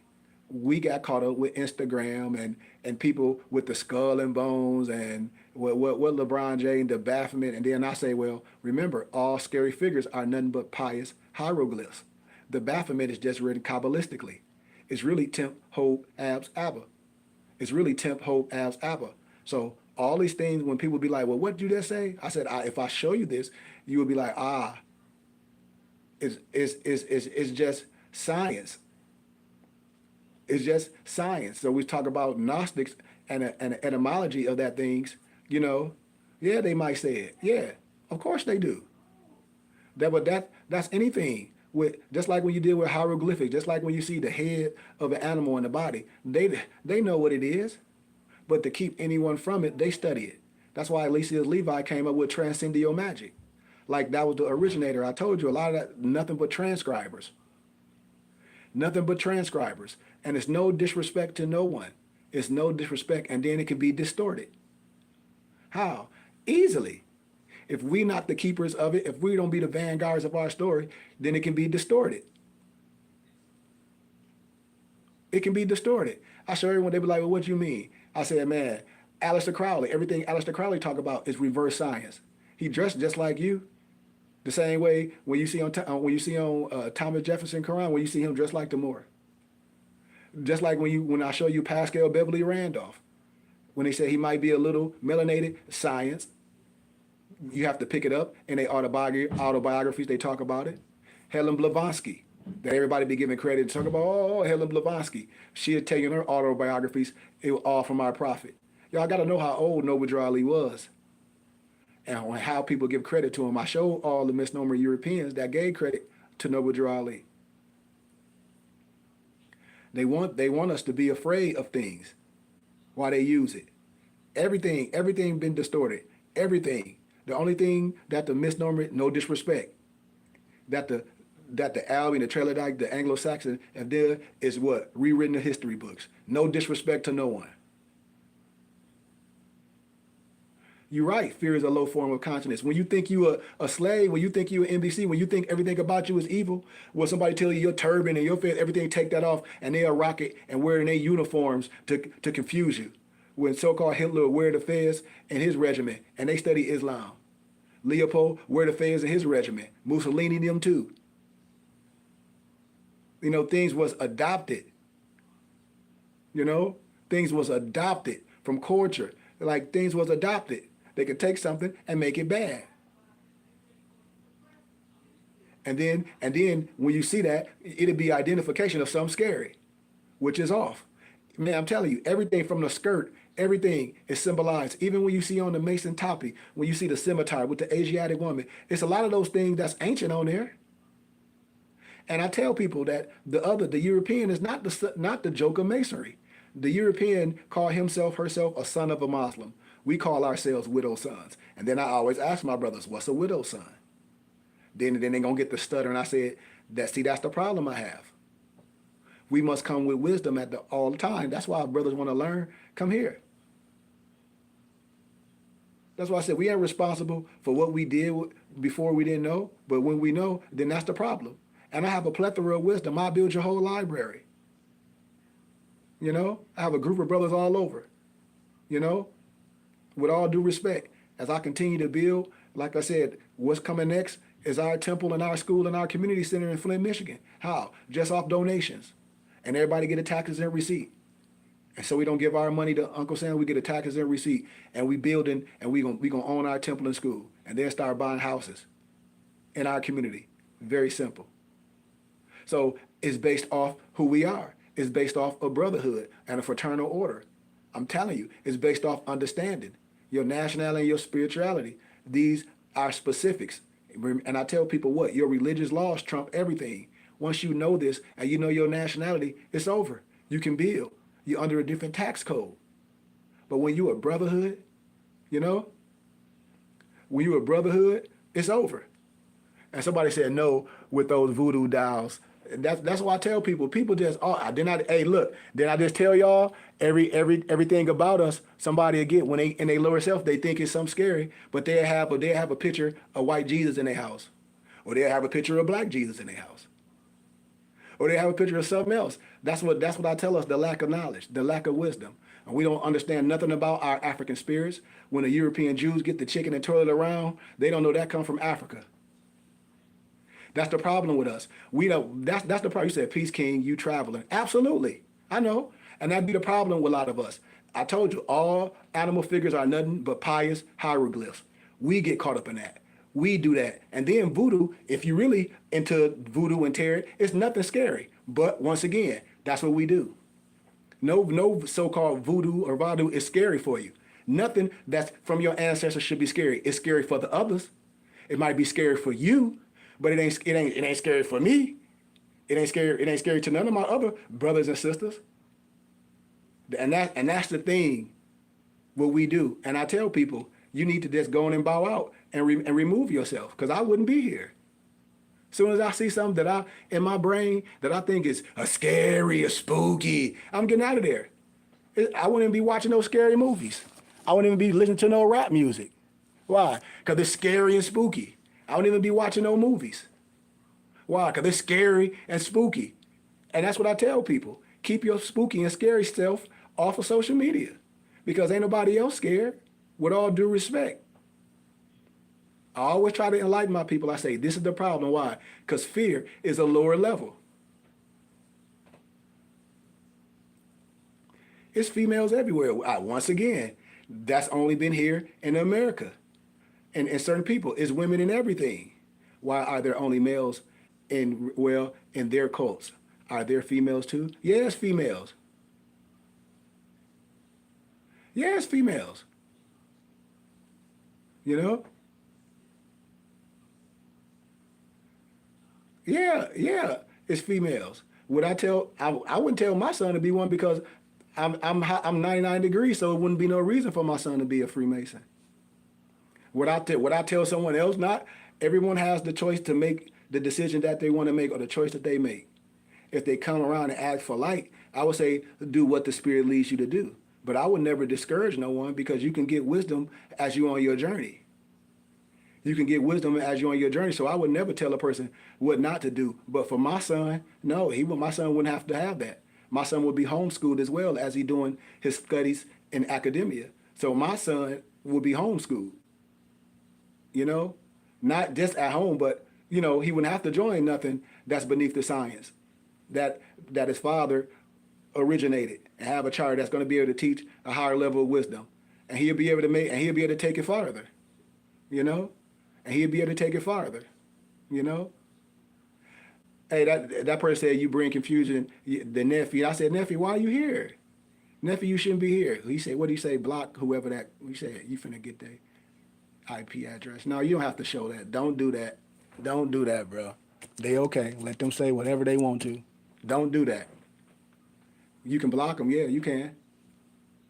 But don't do that one, though. We don't need to, no negative energy to no one being negative at all. At all. But I wouldn't, brother, Scoop, definitely from what I know, and what I know a lot of them don't know. I would always tell them to seek higher wisdom, and if they met someone like me in their endeavors, then they'd be hit. So what my homeboy said, he said, I'm finna jump on your YouTube page and find whoever this person is. Hey, and that's what I told you. That'd be us. Just like if you came to my cultural center and I got all this art from different places, what, you would get scared? I got chairs. Wait till I show y'all all the chairs that's made. All the attire. I got feathers made by people in certain continents of Africa. This was made by one of my homies, I got chairs and furniture, all type of stuff that's upstairs in the atrium. I think I showed y'all that before. And as soon as I find these pictures, I'm gonna show y'all what my mom have in Florida. I'm trying to get it here as soon as we get our temple and community center, because I'm gonna bring all that here, and we're gonna open it up as a cultural center, arts and crafts, because my mother is an artist as well. I got a lot of dolls that people make for kids instead they have to buy the WHIT dial. So, yeah, yeah, like my Moorish heads and stuff I get from a lot of our people. So I'll be able to bring all those things, and show culture. Like it's so many different, it's so much African culture, Berber, Yoruba, you got the Zulu. It's just so many, you know. You got and what's the other ones? You got Igbo, the Igbos, You will see some of their things and they attire and they mask first thing say, oh, that's scary, this and this. I'll be like, yeah. I said, well, you know, it is what it is. That's what I always tell people. It is what it is. It's just like one of my elders, he was like, well, certain names that we'll give you, it match your spirit. And we'll make a mask for your spirit and your name. I'll show y'all it. Just like, I think I got my family crest. I don't know if I showed y'all our wood thing, the family crest someone my sister got made for me. But I also got a spirit head, that was made that matched my spirit, Remember it. Now you say, is voodoo necessary? You got to remember what we talk about. What do we think voodoo is? Because we got to remember, when you're looking at stuff in Bibles and religious books, and then when I show you like the same thing you think is voodoo, or we may use the word voodoo, it's the same thing in the Bible, but it's just using different words. It's all the magical spells is in the Bible. With no disrespect. And people are like, what you mean? I said, man, all the magical spells are in the Bible. All about the oils, everything is in the biblical scriptures. And then it tell you what not to do because you're not one of those. So you not should be doing that. They should be doing it for you and XYZ. Like we have to be able to see it and read it. So when we talk about things, we be like, well, damn, wait a minute now. Words have synonyms. Just like I give you, tell me of this voodoo. We're going to do this in remembrance of so-called Jesus Christ. And we eat a cracker and drink some juice. And we say this is the blood and body. Is that voodoo? Is that voodoo? I'm asking. Because if we disagree, then I'll be like, well, tell me how. So when a Christian person is in church and they say, oh, this is the blood and body of Jesus Christ, is that a form of voodoo?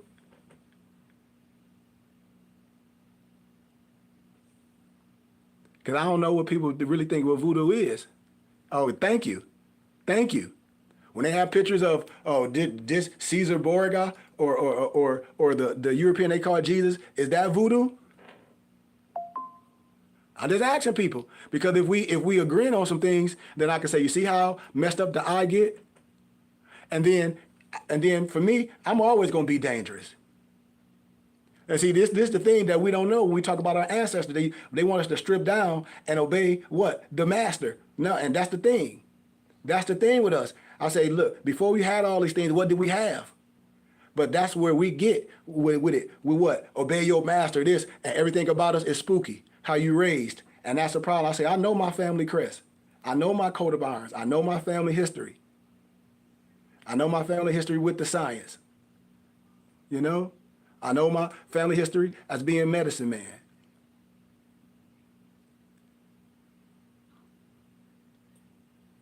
So that's the thing, discussion we always have. And then you can get a unmelanated, a European professor, and they'll be sitting right next to me. It was like, well, why do you think those masks are scary? They'll be like, scary about what? They'll be like, oh, clearly you've been miseducated. Clearly. And then a person believe in all the Egyptian stuff. I say, well, okay, well, what we believing in Egyptian? What we talk about? If Egyptian stuff, everything is already gone. Am I right or am I wrong? So is that voodoo? So what you praying to? When you praying to anything that's supposed to be deceased and all that, is it voodoo? When you say something died and then risen on the third day and all that, is that voodoo or that some type of voodoo or magic? You tell me. Or is that a miracle?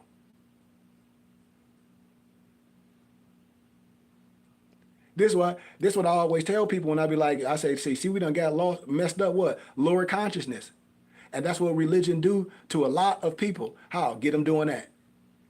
and don't understand spirituality and don't understand that words have synonyms. And as you get to a higher level of wisdom, you will be able to like, yep, this is synonymous to this. This is synonymous to this. This is synonymous to this. This is synonymous to this. Because that's what you get in a structured real brotherhood. That's what you get in a real structured brotherhood or sisterhood. You get a teacher like me that's going to teach systematically. Anything outside of that structure, we ain't dealing with folly. We ain't dealing with, oh, I heard this, we there, we're fine. We ain't dealing with no scary stuff. We ain't dealing with that. Anybody on some scary stuff, they can continue to be where they be. Anybody don't know that this science belong to the ancient and to the ancient ones? Right? The primordial man.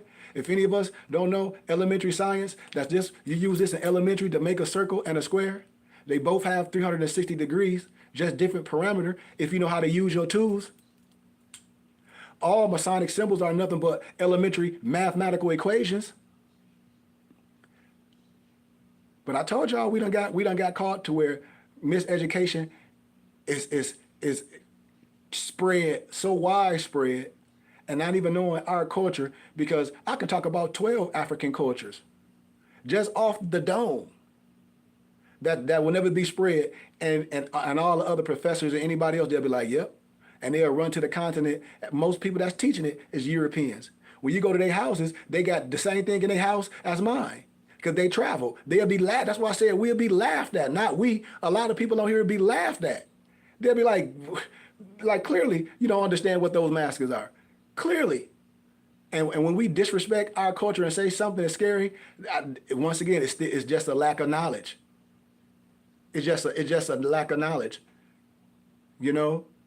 And I do feel sorry for those individuals, because I can tell that those individuals been programmed. Just like in China, they have banned kids being brought up in any religion until you're 18. Because they don't want the kid to be programmed, you know? Want them to be able to use their mind and not being programmed like that. Not being programmed like for somebody to be like, oh, that's scary. And then or they go somewhere and they bring all their culture with them, and then somebody from somewhere else gets scared. Right? Somebody somewhere else gets scared. Because here it is, you might be from I'll just say Zimbabwe, right? And you go somewhere else, right? And you take a lot of your native culture with you. And as soon as you go somewhere, people that ain't never seen that, the first thing they do is say, man, that's scary. And you would say, well, why? Like, not in my culture, this not scary. Why would you think that? Because you're not getting the facts. You're not getting the facts. So that's why I always tell people, I say, no, we can't do that, man. Like, we can't, we're not going to let that tear us down like that, or let someone say that and not explain to them in a calm way and be like, well, I hear what you're saying, but what about this? What about this?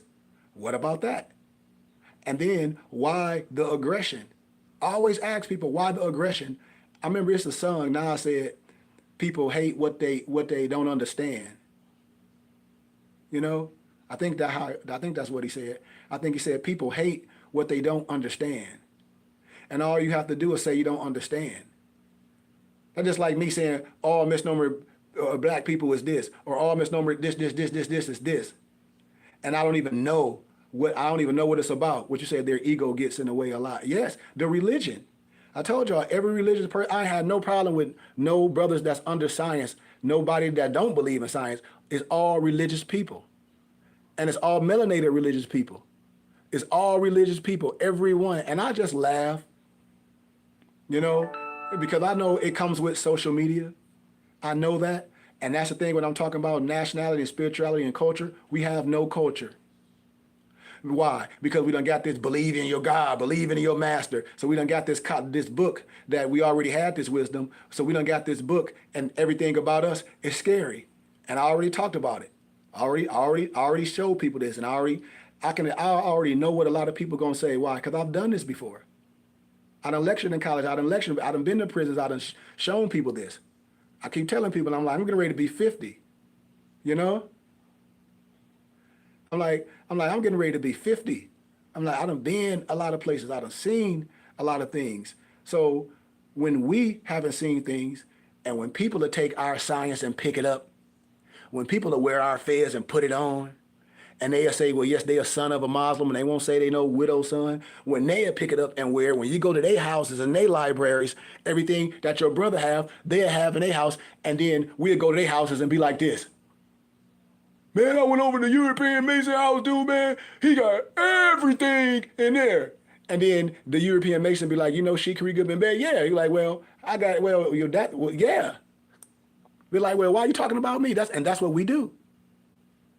With all disrespect, no disrespect involved here. No one that's from a lower level of wisdom is going to have any more science than the source. And it's no disrespect to anybody craft.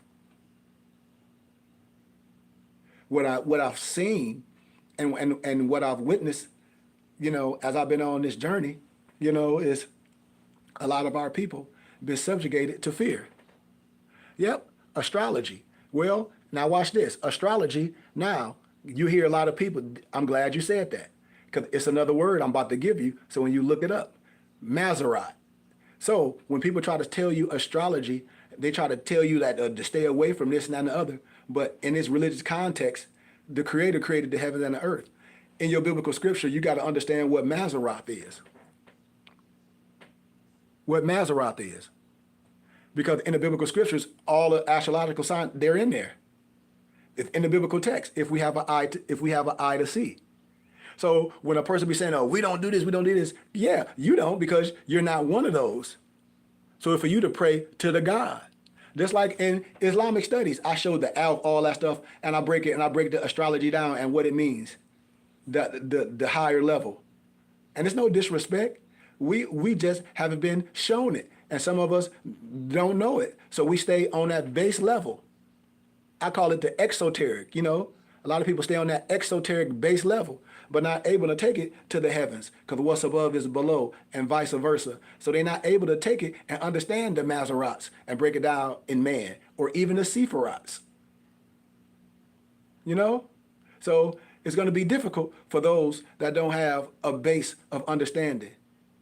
It's going to be difficult. Why? Because I'm going to be able to bring it out. How? Oh, the stuff you got in your hand. I'm not going to have to go outside of anything. Right? So in your Bible, it's a word called Maserat. Now you got to research Maserat. Now you got to start cross-referencing Maserat. Now it's going to take you to a whole nother journey. You see what I'm saying? But yeah, as we close, man, that's what we get. And I only get that from, I don't know if they misnomer BLACK people, but that's all it be. Because I haven't got that in scholarship. And I'm from the hood of Flint, Michigan. I live in Arizona. I graduated from academia. I got a bachelor's degree in business management with a minor in marketing and sales and nonprofit business startup. And I got a dual master's degree from Grand Canyon University in first century history and religion and linguistics. And I have to turn myself down. Yeah, Maserat. Yep, Maserat. I had the pleasure to lecture. I had the pleasure to study with different professors 4 times chairs over. I had the plethora to do oral dissertations and written dissertations. I had the pleasure to lecture the book African by Harold Colander that Alex Haley say some roots is real, and I'm like, no, it came from this book, a European. I said it came from a European named Harold Colander. The misnomer black teacher was like, well, and I showed that roots was made up. I mean, Willie Lynch is pseudo as well. So when people say these things, it's to keep certain people away from it. Because remember, it's still about the collective. Every constellation had 3 deacons. They be like, well, love. That's why I keep telling all my brothers and sisters, we can't diss the light. We can't diss things. We can't say that we are the so-called teachers from Timbuktu and Babylon and the first universities in Salamanca in Spain, and then here we turn it right around and give everything to someone else where it can't be ancient. And then I give you books, Stolen Legacy by George G.M. James. All Greek history is nothing but watered down Egyptian history. And then it's mythology. When I get in the religious aspect, Because I can show you deeper, but we don't even got to go there. So that's what I wanted to share with y'all, man. Thank y'all for taking time out today. I'm about to sit back on this beautiful day. But if anybody, man, all my info is in my bio. If y'all need books, or anything, check out my company, my pages. I provide anything you need. But I hope we get into the day where we ain't afraid of our own shadow. I hope we get into the day where we start learning a little bit more instead of letting others teach us and respect our brothers. Because look at this technology that we have now. You know what I mean? Look at this knowledge that we have now, y'all, and this technology with how we can meet all on here. Right? Right? So, man,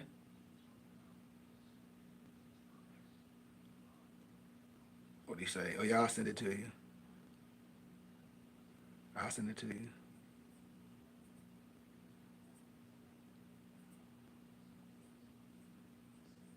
Are you talking about? Oh, so I'm sorry. I was paying attention to you. So you talk about things that's supposed to happen, right? Or that thing that was supposed to happen.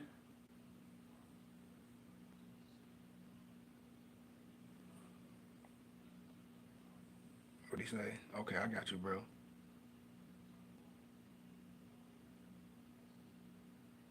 I got you.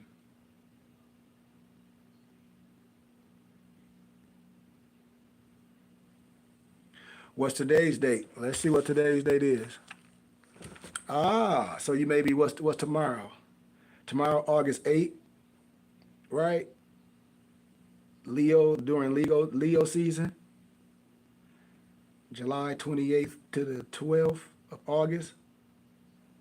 Cyrus, the brightest star in the night sky, begins rising near the sun in the late summer. The hottest part, the sun is real. The portal of amplified energy is believed in ritual, not science. In ritual, not science. Just like when a child is being born, you know, when a child is born, just like a child is being born. But you talking about every August when they talk about that Lions Gate, just like do things happen, but what type of things happen? I always talk about things like, let me just show you something real fast, because we always have to have more. And then we have to understand what's going on, because some things can be a cover up.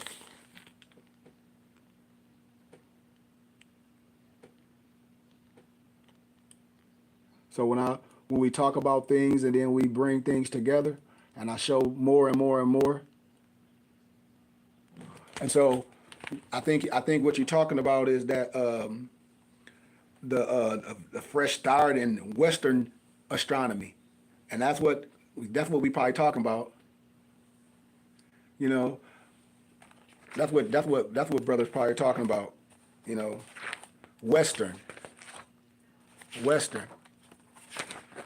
It's the 4th of July, the Independence Day, a cosmic event, the day of the Kiefer.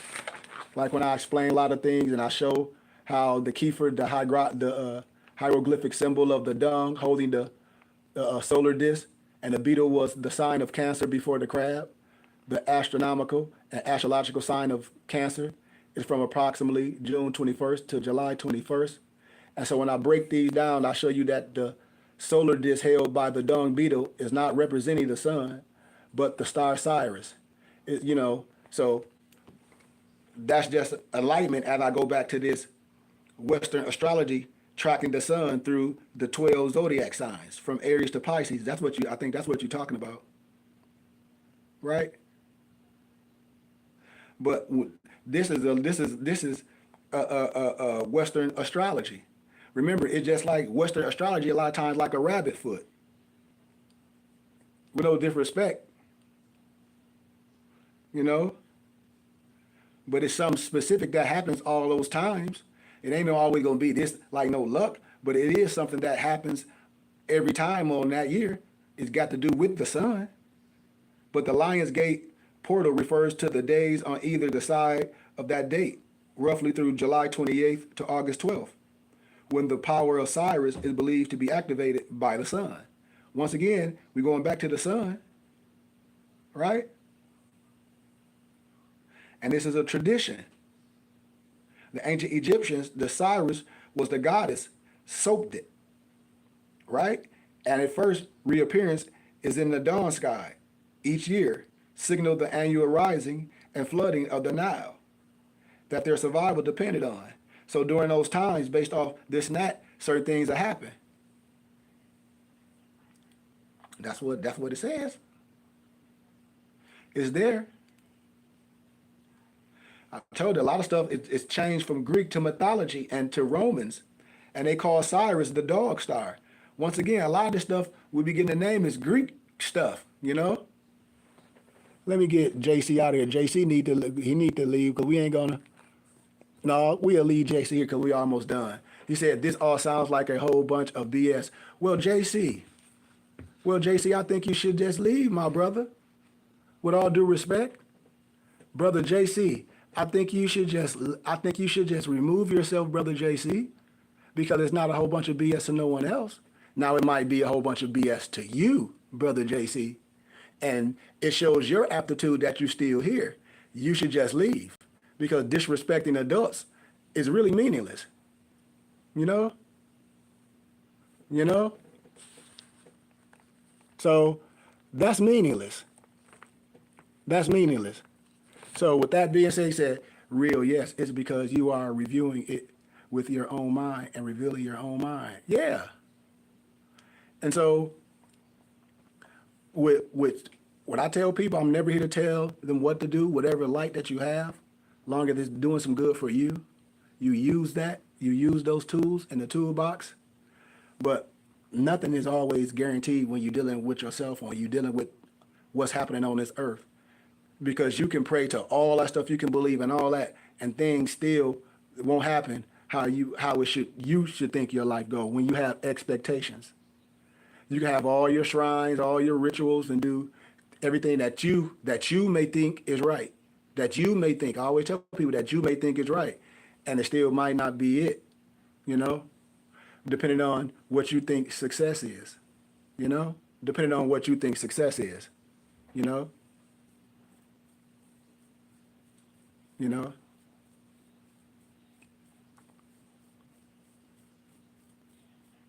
So that's what I always ask people. So yep. So that's all I tell people. I say a lot of that stuff. People get so into that and act like they say, oh well, this you got to believe in the astrological. When they do all that, the alien stuff, and they still life being shambles. You've seen them on the conscious community and all that, and they believe in all this, the Anunnaki and all that, and they get you in these things, but really in life is shambles. Because the inside always have to match what's out, and vice versa. So I always say anything that you get is supposed to help you in your life. But anything, just like, let me page this down. When the brother said, let me find him. Because he said, where you go? Oh, yeah, the brother JC, he said, this all sounds like a whole bunch of BS. People like that, it shows their aptitude. And it shows how far we have to go. Because we wouldn't go in no European class or nothing. And we, with the utmost respect, we'll walk past those with the utmost respect. And I wouldn't stop in no place with people learning to be disrespectful because I can do Twitter fingers, And that's what I always say with a lot of people on social media, and that would think we're incognito. But if people believe in astrological signs and they believe in cause and effect, this is what happens, You have to look it up yourself. It's not hard to look up what that is, young brother, or sister. It's not. It's not. What'd you say, bro? You said thank you for your time, and I just sent you. Okay. Yep, I'll be there. What you say? She said something. Yeah. Yeah. Yeah.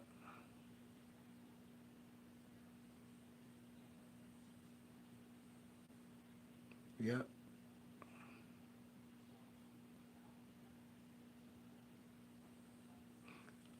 Oh yeah.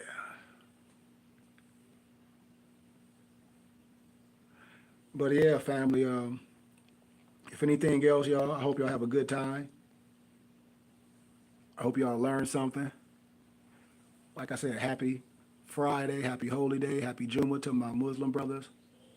Peace, love, and light to everyone.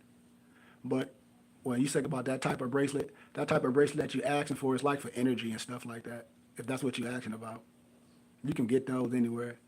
One of my friends make them, you know. So a lot of the stuff it be that material. You can cut it or it be bracelets. So yeah, yeah, yeah. But with that being said, I'm at my mark. I love y'all. Peace.